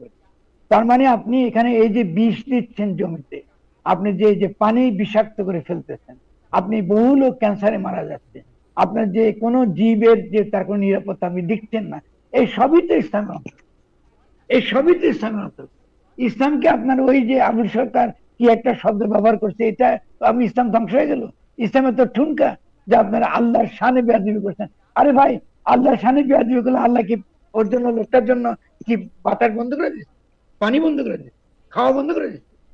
এগুলো কি ধরনের কথাবার্তা? তাহলে এই যে লোকগুলা যারা কমপ্লিটলি ইসলামের নামে সম্পূর্ণ ইসলাম বিরোধী লোক, ইসলামের সঙ্গে যে কোনো সম্পর্ক, এরা কিন্তু আজকে কোনো মজলুমের পক্ষে একটা কথা বলে নাই, অথচ জালিমের বিরুদ্ধে লড়াই করাটা হচ্ছে আমাদের এই পুরো ইসলামের প্রধান ধর্ম। শেখ হাসিনার আমলে এদিকে দেখেছেন আমি লড়াই করতে, সেই হিসেবে দেখেন নাই।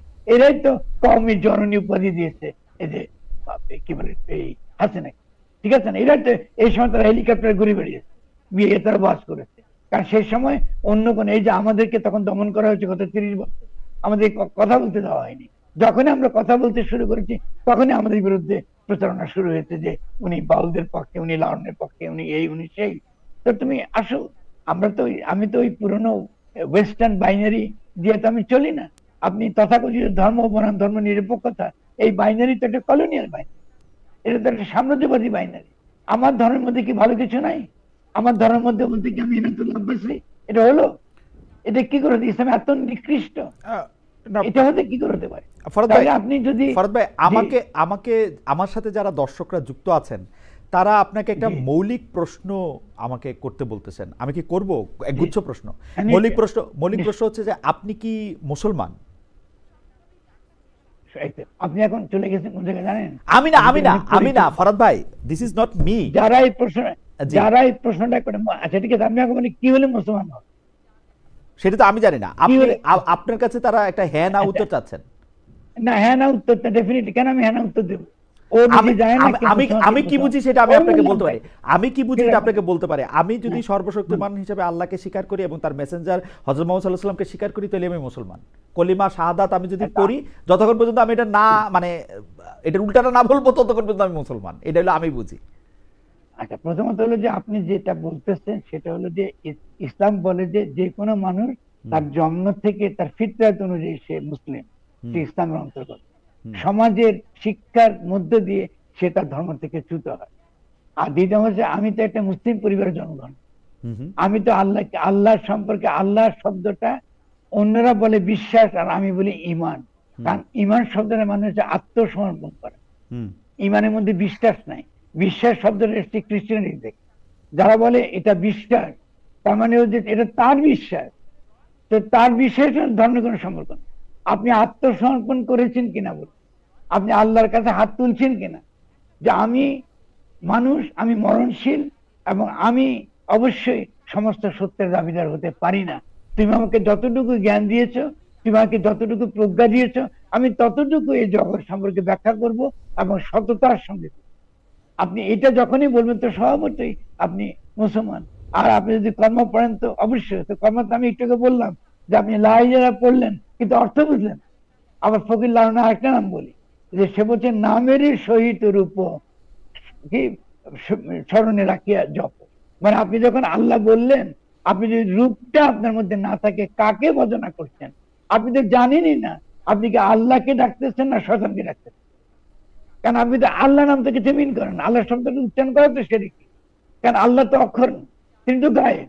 তাহলে এই যে ইসলাম যে প্রথম থেকে এই জিনিসটা শিক্ষা দিচ্ছে আপনাকে, এই শিক্ষা যদি আপনি আমার এই সহজ কাণ্ডজ্ঞানের বক্তব্য বোঝেন, তো আপনাকে তো আমাকেই তো মুসলমান বলতে হবে। আমি তো মুসলমানদের পরিচয়ের ব্যাপার, আমি কেন এই পরিচয় ঘাড়ে বহন করব? কারণ আমি তো সমগ্র মানব জাতির দায় কাঁধে নিয়েছি, যেহেতু আমি আমার নবীর উম্মত, তিনি আমাকে দিয়েছেন এই দায়, যে সমস্ত মানব জাতির দায় আমার কাঁধে আসবে। এই অর্থে আমি মুসলিম। ফলে আমি আজকে যে প্রজ্ঞার কথা বলছি, জ্ঞানের কথা বলছি, এইসব মূর্খদের বিরুদ্ধে লড়াই করছি এবং নিজেকে হাজির করছি বদযোগ্য জীব হিসেবে, এটা এই নবীর আদর্শে উজ্জীবিত হয়ে এটা করছি। কারণ তিনি তো লড়েছেন এবং পাশাপাশি একই সঙ্গে তাদেরকে মোকাবেলা করছেন। আমাদের এই পরিস্থিতিতে আমরা আছি, যে পরিস্থিতিতে আমরা এদের সঙ্গে মোকাবেলা করতে হবে, এটা একটা জাহিলিয়াতের ভিতর দিয়ে আমরা যাচ্ছি।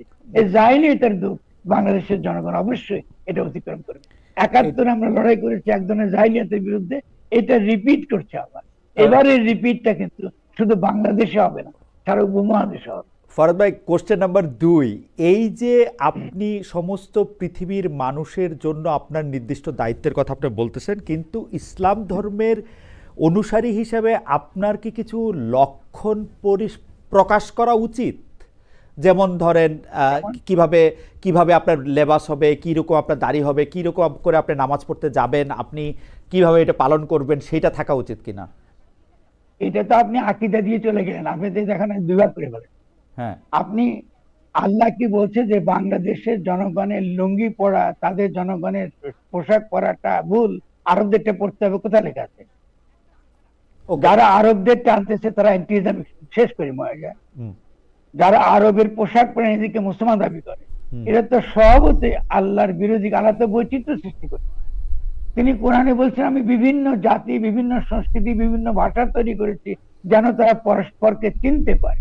কিন্তু আপনি আরবের সংস্কৃতি আমাদেরকে চাপিয়ে দিচ্ছেন। আমি বাংলার কথা বলি, বাংলা ভাষায় কথা বলি, তো বাংলা ভাষাকে আল্লাহ দেয় নাই নাকি শয়তান দিচ্ছে? এটা আমার সংস্কৃতি, আমার সংস্কৃতিকে রক্ষা করে আমার। এবং আমি যেহেতু নবীর উম্মত, যেহেতু আমি মুসলিম, আমি ইসলাম গ্রহণ করি। ইসলামটা গ্রহণ করি কি দিন আকারে গ্রহণ করি, বিশেষ আকারে গ্রহণ করি। ওই দিনের যে কাজটা আমি করছি এখন ফরাদ মাদার যে কাজ করছে, এটাই দিনের কাজ, এটাই ধর্মের কাজ, এটাই ইসলামের কাজ। তার মূর্খদের বিরুদ্ধে লড়াই করা, যারা এই বাংলাদেশের ৭০ কোটি মানুষকে বিপদে ফেলে দিচ্ছে আন্তর্জাতিক ভাবে, যারা ৭০ কোটি মানুষের তাদের জীবন জীবিকা, তাদের ভূমি ধ্বংস হয়ে গেছে, বিষাক্ত হয়ে গেছে, খেতে পাচ্ছে না, মারা যাচ্ছে, স্বাস্থ্য ব্যবস্থা নাই, কিছু নাই, এর জন্য আমি কাজ করছি। তো এর চেয়ে বড় ইসলাম আর কি হতে পারে? এর চেয়ে বড় ইসলাম কি? নামাজ, রোজা, জাকাত আমি দেন না, এটা যদি আমি যদি না করে থাকি, অবশ্যই আমি করি। যদি আমি না করে থাকি, যে কেউ যদি না করে থাকে, এটা আল্লাহর উপর ছেড়ে দিন, তিনি তাকে শাস্তি দেবেন। কিন্তু আপনি যে একটা ছোট্ট জীবকে বিষ দিয়ে মারলেন, এর কি উত্তর আপনি দেবেন রোজ হাসরে গিয়ে আমাকে বলেন? আপনি যে বিষ ব্যবহার করছেন, এই হুজুরা যে কোকা কোলা খায়, এই কোকা কোলার টাকা আপনাদের গিয়ে পরে প্যালেস্টাইনের যে বাচ্চাদের উপর যে বোমা মারা হয়, তারা যেসব ভোগের জীবন তারা পালন করে, এই ভোগী জীবনটা কি ইসলামী জীবন? আপনি হেলিকপ্টার চড়ে ওয়াজ করতেছেন, নবীকে হেলিকপ্টার চড়ে ওয়াজ করছেন, বলেন আমাকে। কিন্তু আপনি কিসের ইসলাম কথা বলছেন? এরা তো কিন্তু হেলিকপ্টারে চড়ার মধ্যে তো দোষ নাই, বেশি তাড়াতাড়ি আমি যেতে তো বলি নাই, আমি না, ডেফিনেটলি দোষও আছে। আপনার জীবনের মধ্যে মিথ্যাচার নাই, আপনি জনগণের কাছে নাই, কারণ আপনি কেন আমরা আশেপাশে বক্তৃতা দিবার সুযোগ নেই আপনার। আমি বলছি না এটা দোষ বা বিদোষ, তা না, এটাকে বিরাট করে ইনফ্লেট করা হয়। ওকে, এই যারা এই জায়গায় গেছে, এরা সাধারণ মানুষের ব্যথা তারা বুঝে না, সাধারণ গরিব মানুষের ব্যথা তারা বুঝে না, একটা বাউলের ব্যথা তারা বুঝে না। আপনি লাথি মারছেন তাকে। আমি প্রথম দিন যখন আবুলের তো পুরো ঘটনা আমি ব্যাখ্যা করেছি, যে আবুলে যখন পুরো জিনিসটা শুনেছি, আমাকে তৎক্ষণাৎ গোয়েন্দারাই বলেছে যে তিনি ভাই যেটা বলেছি ওনাকে তো এরা সব ধরে নিয়ে এসে পিটিয়ে মেরে ফেলে, তো আমরা এই জন্য নিয়ে এসেছি। আমি ঠিক আছে ভাই, আপনি তাকে রেখে দেন, কিন্তু আপনার কোনো মামলা তাকে দেবেন। এগুলো আমরা আলাপ আলোচনার মাধ্যমে এগুলো আমরা সমাধান, এরপরে মামলা দেওয়া হবে। আপনি কথা বলছেন না, আপনি সেখান থেকে আপনি তো আগাবেন, তো আপনি তর্ক বিতর্ক করতে দিচ্ছেন না। তার আগে একটা তুচ্ছ একটা শব্দ মাত্র ব্যবহার, সে তুচ্ছ শব্দটা আমিও নিন্দা করি, কারণ এর আগে তো পাড়াতে গেলে ব্যবহার হতো, কিন্তু আপনি সেই ব্যবহার এটাকে আপনি করতেছেন। কিন্তু যদি আপনি এবার যদি আমি তর্কের খাতিরে আসে, ঠিক আছে, বলতেন যে আল্লাহর কি মুখ আছে, কি আল্লাহ কি আছে, আল্লাহ কি মুখ আছে বলুন, আমি কিন্তু নিরাকার, ভুল কি কথা বলছেন? আল্লাহ কি মুখ আছে? যারা এটাকে বলতেছে এটি ইসলাম বিরোধী বলছে, তাহলে এটা ওদের কোথায় ইসলাম বিরোধী? আল্লাহর মুখ আছে আমাকে বলেন, আপনি আল্লাহর হাত আছে? আমরা তো নিরাকারের উপাসনা করি। তাহলে আমাকে আপনি বলেন যে যারা এটা বলতেছে, আপনি ওই যে চিলে কি কান নিয়ে গেছে, আপনি চিলের পেছনে পেছনে আপনি দৌড়াচ্ছেন এবং নামছেন, এবং কেন এই লোকগুলো এদের পেছনে নামলো? এর কারণটা হচ্ছে আমাদের অর্থনৈতিক ব্যবস্থা। লোকগুলোকে আমি দোষ দিচ্ছি, যারা আমাকে আজকাল গালিগালাজ করছে, এই সময় ফেসবুকে গালিগালাজ করছে, এদেরকে আমি দোষ দিই, কারণ এরা এই ইকোনমিক পলিসি এই গত বছর আমাদের এই দীর্ঘ 72 থেকে আজ পর্যন্ত এই মানুষগুলোকে আমরা কিন্তু তাদেরকে যে সচেতন করা, শিক্ষিত করা, ইসলাম সঙ্গে প্রপারলি জ্ঞান দেওয়া, এটা তো আমরা করি নাই। এর তো দায়িত্ব কাউকে না কাউকে নিতে, আমার মনে হয় যে সেই দায়িত্ব আমি নিয়েছি। অসুবিধা কি? এই দায় ফরাদ ভাই নিয়েছেন। আমি একটু প্রফেসর আজমকে জানতে চাইব যে প্রফেসর আজম, আমাদের শিল্প সাহিত্য সংস্কৃতিতে কি এই দায় কাউকে আমি নিতে দেখি? মানে লাল সালু বা বহিপীর বা সৈয়দ ওয়ালিউল্লাহর একরকম চেষ্টা, সেটা তো আরেক রকম চেষ্টা। আমরা এই ফরাদ ভাই যে তর্কটা তুলতেছেন বা যেই যুক্তিটা দিচ্ছেন, সেই যুক্তিটা বোঝানোর ক্ষেত্রে আপনি সাহিত্যের, আমাদের দেশে যারা সাহিত্যকর্ম করছেন তাদের মধ্যে কি আপনি এটার উপস্থিতি দেখেন, অনুপস্থিতি দেখেন, জনপ্রিয়তা দেখেন, অজনপ্রিয়তা দেখেন? একটু যদি আমাদের বলতেন, আমরা শেষ দিকে চলে আসছি। প্রফেসর আজম, আচ্ছা, আপনি ওয়ালিউল্লাহর নাম ব্যবহার করে ভালো করেছেন। আজকাল ওয়ালিউল্লাহর লাল সালু সম্পর্কে একটা ভিন্ন বাজে তর্ক অনেকে তুলছে। আমি ওয়ালিউল্লাহকে এই ব্যাপারে খুবই বড় স্থান দেই, কারণ আমাদের বড় লেখকদের মধ্যে, মডার্নিস্ট লেখকদের মধ্যে ওয়ালিউল্লাহ একমাত্র লেখক যিনি পূর্ব বাংলা নিয়ে কাজ করেছেন, গ্রামীণ সমাজ নিয়ে কাজ করেছেন, এবং তার মতো করে একটা মডার্নিস্ট পজিশন থেকে তিনি ধর্ম এবং ধর্মাচারী এই ব্যাপারগুলোকে ডিল করার চেষ্টা করেছেন। এটা বড় কাজ। তার লিমিটেশনটা হলো তিনি যেহেতু মানে ওয়েস্টার্নাইজড মডার্নিস্ট ছিলেন, ফলে তার প্রশ্নগুলো তোলার ধরন একটু ভিন্ন রকম ছিল। সেটা আমাদের কালে নিশ্চয়ই আমাদের পুরোপুরি সমর্থন পাবে না, কিন্তু তার চেষ্টাটা অসাধারণ ছিল। যেটা সমস্যা হয়েছে, ও একটা মানে মেইন স্ট্রিম বুদ্ধিবৃত্তি এবং সৃজনশীল চর্চার মধ্যে আমরা যেহেতু ওই যে ধর্ম ব্যাপারটাকে প্রপারলি ভালোভাবে ইনকর্পোরেট করতে পারি নাই, এর মধ্যে অঙ্গীভূত করতে পারি নাই, ফলে আমাদের এখানে এই প্রশ্নটা আমাদের মেইন স্ট্রিম সাহিত্যে যতটা ভালোভাবে চর্চিত হওয়ার কথা ছিল ততটা আসলে হয় নাই। আমি বলবো যে এই বিষয়ে আমি লিখেছি যে ফরাদ ভাই যখন লেট 80s থেকে এই ব্যাপারগুলো নিয়ে ডিল করা শুরু করেছেন কবিতায় এবং গদ্যেও, তখন এটা একটা খুবই বড় ঘটনা ছিল এবং দৃষ্টিভঙ্গিটাও সম্পূর্ণ আলাদা ছিল। তার কারণ তখন আমরা মডার্নিস্ট অ্যাটিটিউড যে ধর্মের প্রতি, ওই ব্যাপারটাকে আন্তর্জাতিক ভাবেই ক্রিটিক করতে শিখেছি। আমাদের এখানে এই ব্যাপারটা খুবই ক্রিয়েটিভলি এবং বুদ্ধিভিত্তিক ভাবে ফরহাদ ভাই সবচেয়ে বেশি পরিমাণে আগে এবং খুব কার্যকর ভাবে সামনে এনেছেন।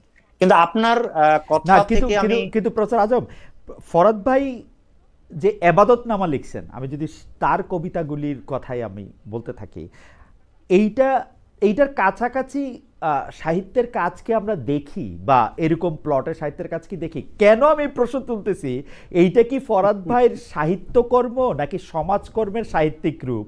এই প্রশ্ন আমার সবসময় মনে হইতে থাকে। না, ওই ব্যাপারটা নিয়ে আমি বিস্তারিত লিখেছি, আমি এখানে আলাপ করছি না। কিন্তু আপনি যেটা বলছেন সেই কথাটা আমি বলি।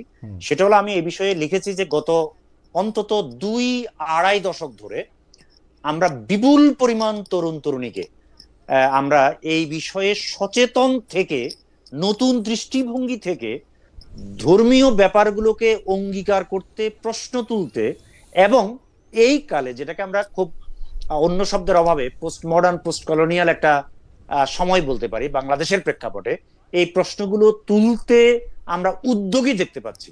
ধরন ভিন্ন ভিন্ন আছে, সাফল্যের মাত্রা কম বেশি আছে, যেটা আমরা আগের যে 50 বছরের যে মডার্ন সাহিত্য, 40 থেকে শুরু করে 90 পর্যন্ত, এর মধ্যে আমরা খুবই কম দেখেছি অথবা দেখিনি। তার মানে এটা সাহিত্যিক সিলসিলার দিক থেকে ফরহাদ ভাইয়ের কৃতিত্ব হোক, কিংবা সমস্ত পৃথিবীতে চিন্তার পরিবর্তন জনিত কারণে হোক, এই ব্যাপারটা কিন্তু আমাদের লিটারেচারে, আমাদের একদম মেইন স্ট্রিম লিটারেচারে এটা আগের যে কোনো সময়ের চেয়ে অনেক বেশি পরিমাণ মনোযোগ পাচ্ছে, এবং এর একটা প্রভাব নিশ্চয়ই আমাদের সমাজে পড়বে, আমাদের মেইন স্ট্রিম বুদ্ধিভিত্তিক চর্চার মধ্যে পড়বে। আমার কাছে বিপুল উদাহরণ আছে, আমি এগুলো লিখেছি, যে এটা আসলে হচ্ছে। আপনি যেভাবে বলছেন যে একেবারেই হচ্ছে না, কিংবা তার না না না বিরোধটা আমি সন্ধান করছি, সেরকম না, আমি সন্ধান করছি, একেবারে হচ্ছে না তা আমি বলতেই চাই না। এটা গত 20-25 বছরে বিপুল পরিমাণ লেখক, তরুণ লেখক লেখিকা, আমাদের কবি এবং অন্য সাহিত্যিক, তারা এই কাজটা করছে না। ঠিক আছে, আমি শেষ প্রসঙ্গে আসি, ফরহাদ ভাইকে দিয়ে প্রসঙ্গটা শুরু করি। যে ফরহাদ ভাই, এই বিষয়গুলি তুলে ধরার ক্ষেত্রে মিডিয়া একটা বড় ভূমিকা পালন করে, এই কনসেন্ট তৈরির ক্ষেত্রেও মিডিয়া একটা বড় ভূমিকা পালন করে। মিডিয়ার ভূমিকাটাকে আপনি এখন কেমন দেখেন? যদি বিচারটা আপনি 1 দশক ধরে করেন, তাইলে আপনি আসলে কেমন দেখেন? মানে, বা আপনি ইচ্ছা করলে যেই সময়টার কথা প্রফেসর আজম ইঙ্গিত করছেন, মানে 80 দশকের শেষ থেকেও আপনি আসলে একটু বলতে পারেন, কিন্তু একটু ছোট করে যদি বলেন, আমরা এই প্রসঙ্গে আসলে একটু প্রফেসরকেও শুনবো আপনার বলা শেষ হইলে। না, আমি অল্প করে বলবো। আমি প্রথম বলবো যে মিডিয়া এই ক্ষেত্রে যে ভূমিকাটা পালন করতে পারতো, আরো ভালো করতে পারতো। কিন্তু অন্তত আমি একটা কৃতজ্ঞতা জানাবো যে গত 30-40 বছর তো আমাদের কথা তো মিডিয়া কখনো আসলে গুরুত্ব দেয়নি। তাদেরকে আমি দোষ দেবো না, কারণ তখন রাষ্ট্র এবং যারা ক্ষমতা ছিলেন তারা এটা করতে দেয়নি।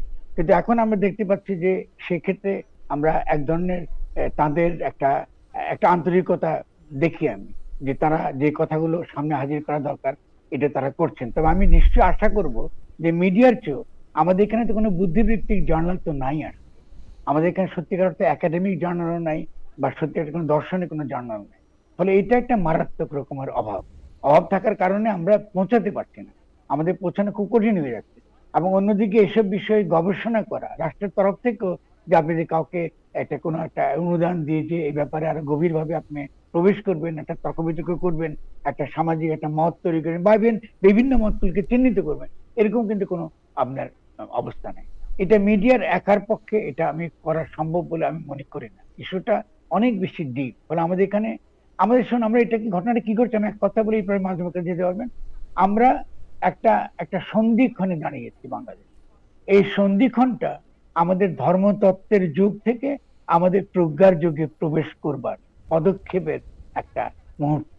মানে আমরা ধর্মতত্ত্বের ভিতরে যে বীজগুলো আছে, চিন্তার যে বীজ, মানে ইসলাম আমাদের ধর্ম, এই ইসলামের মধ্যে যে চিন্তার যে বীজটা আগামী দিনে আমাদের এই বিশ্বে লড়াই করতে, আমাদের বিশ্বে আরো অন্যান্য যে, যাকে আপনি সাম্রাজ্যবাদ বলেন বা ক্যাপিটালিস্ট গ্লোবালাইজেশন বলেন, কি কর্পোরেট স্বার্থ বলেন, এদের বিরুদ্ধে লড়াই করবার ক্ষেত্রে যে বীজটা আমার দরকার, যে নতুন চিন্তার যে উপাদানটা দরকার, সেই উপাদানটা সামনে নিয়ে আসার একটা মুহূর্ত তৈরি হয়েছে। ঠিক যেমন ক্রিশ্চিয়ানিটি একটা সময় তার ভেতর থেকে, যখন সে ক্রিটিক অফ ক্রিশ্চিয়ানিটির মধ্য দিয়ে, যেটা মার্কস বলেছিলেন যে ক্রিশ্চিয়ানিটির সমালোচনার মধ্য দিয়ে, যেমন ফয়ারবার্গ, যে তার যে পর্যালোচনার মধ্য দিয়ে একটা নতুন চিন্তার দিগন্ত খুলে গিয়েছিল। আমরা জুলাই গণ অভ্যুত্থানের পরে একটা নতুন দিগন্ত খুলবার একটা ভালো একটা জায়গায় এসেছি, এবং সেদিক থেকে আমি মনে করি এই বিতর্কটা অত্যন্ত ইতিবাচক হবে শেষ ফরহাদ পর্যন্ত ভাই, আমার উপর আমার উপর দিয়ে যেতে পারে। জি ফরহাদ ভাই, বলেন। আমি যদি এক দুই বাক্যে জানতে চাই যে এইটা কি এই ধরনের বিতর্ক বা তর্ক কি মিডিয়াতে আসুক, জনগণ এটা চায়, না জনগণ চায় যে এটা নিয়ে আমরা কোনো তর্ক দেখতে চাই না, আমার বিশ্বাস আমার কাছে থাকুক, এইটা নিয়ে মিডিয়ার এত আলোচনা করা দরকার নেই? আমার এক বন্ধু লিখতেছেন বাংলাদেশের প্রধান সমস্যা কি এখন এইটা নিয়ে তোমাদের এত আলোচনা করতে হচ্ছে কেন? আপনি কি এটা একটু অ্যাড্রেস করবেন? না, খুব ভালো, কারণ আমরা তো শুরু করি নাই, যারা শুরু করেছে হ্যাঁ, হ্যাঁ। এই প্রশ্নটা তাদেরকে করলে খুব ভালো হতো, কারণ আমরা তো এটা নিয়ে তর্ক শুরু করি। আমরা যেটা করেছি সেটা হলো যে আমরা শুধু দাবি করেছি ইসলামের মধ্যে যে ইতিবাচক দিক আছে তার উপর দাঁড়িয়ে আমরা একটা নতুন ভাবে নিজেদেরকে রাজনৈতিক জনগোষ্ঠী হিসেবে হাজির করতে পারি কিনা, যেই হাজির করার মধ্য দিয়ে পাশ্চাত্য আমাদেরকে সন্ত্রাসী ইসলাম আখ্যা দেবে না। ওকে, আমাদের নিজেদের যে ঐতিহ্য, আমাদের যে নিজের ধর্ম, এটা আমরা চেয়েছি। আচ্ছা, আমরা তো এই তর্কগুলোতে এভাবে তো আমরা চাই। ফলে তিনি কেন বলছেন যে এটা গুরুত্বপূর্ণ ইস্যু নয়? এটা তো সাংঘাতিক গুরুত্বপূর্ণ ইস্যু। কারণ জুলাই গণ অভ্যুত্থানের পরে আমাদের সবচেয়ে বড় প্রশ্ন হচ্ছে যে আমাদের গঠনের প্রশ্ন, গাঠনিক প্রশ্ন, নিজেদেরকে গঠন করতে। এটা আমিও আপনার সাথে একদমই একমত। সেজন্য আমি সুযোগ পাইলেই আপনারা যখন আসেন বা কেউ যখন আসে সেটার জন্য আমার দায়ী করলেও আমি এটা নিয়ে আসলে আমি আমার অনুসন্ধান চালাই। আমি প্রফেসর আজমকে এই প্রশ্নটা একটু করতে চাই। প্রফেসর আজম, আপনি মিডিয়াকে কেমন করে দেখেন যে এই আলোচনাটা বা এই তর্কটা এর সামনে আনার জন্য, জিয়ে রাখার জন্য বা বাড়ানোর জন্য, কমানোর জন্য কি করে? আসলে ফু দেয়, নিভায়, জারি রাখে? না, মিডিয়া তো ধরেন আপনি হয়তো কতটা স্বীকার করবেন জানি না, মিডিয়া তো অত স্বাধীন সত্তা নয়, যেটা ফরহাদ ভাই একটু ভিন্নভাবে আলাপ করলেন। এটা সমাজের যে বুদ্ধিভিত্তিক চর্চার ধরন আছে, যারা সেখানে উপস্থিত হবে, আবার সমাজে যে ক্ষমতা কাঠামোর এবং শ্রেণীগত নানান ধরনের বিভাজন আছে, সেগুলোর তো একটা ম্যানিফেস্টেশন মিডিয়া। আর আরেকটা গুরুত্বপূর্ণ ব্যাপার হলো যে মিডিয়া বলতে তো আমরা এখন অন্তত গত 10 বছরের বাস্তবতায় আমরা তো আর শুধু প্রতিষ্ঠিত হাউস নির্ভর মিডিয়া আর বুঝবো না। কারণ অন্য যে মিডিয়া যেটা আসলে কোনো নির্দিষ্ট কাঠামো বা ছকের মধ্যে নাই, তারাই এখন আসলে জনপরিসরে অনেক বেশি পরিমাণে রাজত্ব করে। এই দিকগুলো বিবেচনা করে আমি বলবো যে আমি মানে প্রপোর্শনে, লক্ষ্যে খুব একটা সমস্যা দেখি না, বরং খানিকটা আমি দেখি যে প্রস্তুতিতে সমস্যা আছে, কিংবা যে ব্যাপারটা যে পরিমাণ সময় দেয়, যে পরিমাণ মানুষগুলো আসে, তারা যদি ওই একদম প্রথমে আমি যে কথাটা বলেছিলাম যে কথা কিভাবে তুলতে হবে, প্রশ্ন কিভাবে তুলতে হবে, একটা জিনিসকে কিভাবে সুযোগ হিসেবে গ্রহণ করা যায়, যে ব্যাপারে বিপুল পরিমাণ মানুষের মনোযোগ আছে, সেসব বিষয়ে কিভাবে একটা প্রোগ্রাম সেট করা যায়, কিভাবে কথা এগিয়ে নেওয়া যায়, ওইসব ব্যাপারে আমি প্রস্তুতির এবং গভীরতার কিছু খানিকটা অভাব দেখতে পাই। কিন্তু এটার জন্য আমি মিডিয়াকে দায়ী করব না, এটা আমাদের সামগ্রিক সামাজিক প্রস্তুতিরই আসলে অভাব। আমি এভাবেই দেখব ব্যাপারটাকে। ফরহাদ ভাই, অনুষ্ঠান শেষ, কিন্তু একটা প্রশ্ন আমাকে করতেই হবে, যে প্রশ্নটা আমাকে লক্ষ লক্ষ লোক, মানে যারাই যুক্ত হয় তারাই করতে চায় বা তারা করে, আমাকে করে না আসলে। প্রশ্নটা হচ্ছে, ফরহাদ ভাই, ফেব্রুয়ারিতে কি ইলেকশন হবে? এটা প্রফেসর আজমকেও শুনবো। সব প্রশ্নের মধ্যে এই প্রশ্নটা আসে, ফেব্রুয়ারিতে ইলেকশন হবে কিনা, আপনার কি মনে হয়? না, আমি তো কি বলেন, আমি তো গণক না। আমি খালি বলতে পারি যে ফেব্রুয়ারিতে ইলেকশন করবার যে শর্তগুলো আছে, সেই শর্তগুলো আমি অনেক কম দেখি, এবং আমি কিছু বিপদ দেখি।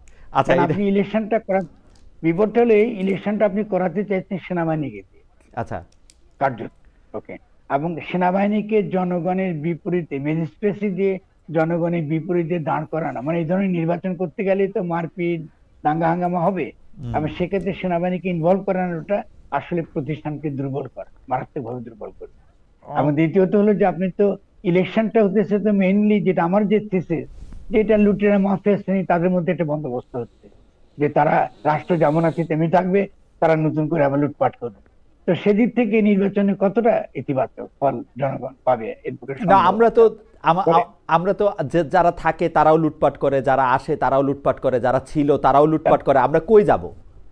আমাদের যাওয়ার জায়গায় কই? যারা আসে তারাও তো লুটপাটই করতেছে। খুব ভালো, 5ই অগাস্টের সুযোগ ছিল, আপনাকে নতুন করে তো সেই প্রতিষ্ঠানগুলো গড়ে তোলা উচিত ছিল যেন লুটপাট করতে না পারে। আপনি তো সেই প্রতিষ্ঠান তো ডক্টর ইউজ করতে দিলেন না, আমাদেরকে সে রাষ্ট্র বানাতে দিলেন। ঠিক তো আছে। না দিয়ে তো তার মানে আগে তো তিনি মানে আমি যতদূর বুঝছি যে ফেব্রুয়ারি মাসে ইলেকশন নিয়ে ফরহাদ মজার একটু সন্দিহান আছেন, পাশাপাশি তিনি এটার বিপদও দেখছেন নানা রকম, সামরিক বাহিনীদের নির্বাচন করার একদম মানে পুরোপুরি বিপদের কথা তিনি বললেনই। মোহাম্মদ আজম, আপনার কাছে শুনতে চাই শেষ, আসলে আলোচনাটা আরো অনেক বড় হতে পারে, দীর্ঘ হতে পারতো, কিন্তু টাইম তো প্রফেসর আজম। আচ্ছা, আমি খুব চাই যে আর্লি ফেব্রুয়ারিতে পূর্ব ঘোষণা অনুযায়ী ইলেকশন হোক, এবং আমার মনে হয় যে ইলেকশন হওয়া ছাড়া আমাদের হাতে খুব একটা উপায় নেই। আচ্ছা, আমি হবেই মনে করি। হবেই মনে করেন। জনাব ফরহাদ মজার, প্রফেসর ডক্টর মোহাম্মদ আজম, আপনাদের দুজনকে অনেক ধন্যবাদ। অনেকগুলি বিষয় নিয়ে আপনারা কথা বলেছেন, আমাদের দর্শকরা অনেকে জড়িত ছিলেন, খুব অ্যাক্টিভভাবে পার্টিসিপেট করেছেন। ফরহাদ ভাই